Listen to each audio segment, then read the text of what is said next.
এক বুড়ো আর এক বুড়ি। বুড়ো বেশ শান্তশিষ্ট, স্বভাবটাও বড্ড ভালো। আর বুড়ি ভীষণ খিটখিটে, বদমেজাজি আর বেজায় কিপটে। বুড়ো বুড়ির 5 ছেলে, 5 ছেলেরই বয়স হয়েছে, বিয়েও হয়েছে। 5 ছেলের বাঁচবউ। সংসারে এমনিতে কোনো অভাব নেই, গোলা ভরা ধান আর অনেক জমি জমা। এত সব থাকলে কি হবে? সারাদিন বউরা খেটে বেড়ায় গাধার মতো, অথচ পেট ভরে খেতে পায় না।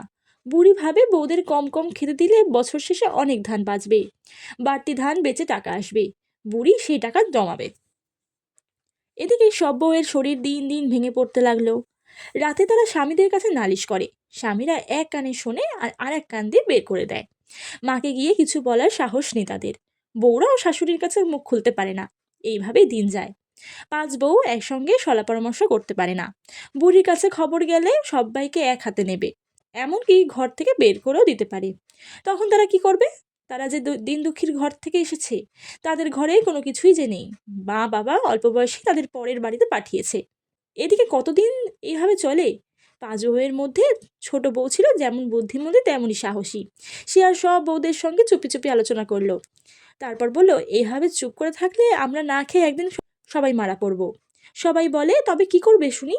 ছোট বউ বলল, আমি এমনি এমনি তোমাদের কাছে আসিনি, বুড়ি সহজে মরবে না, একটা উপায় ঠিক করেছি। সবাই বলে, কি উপায়?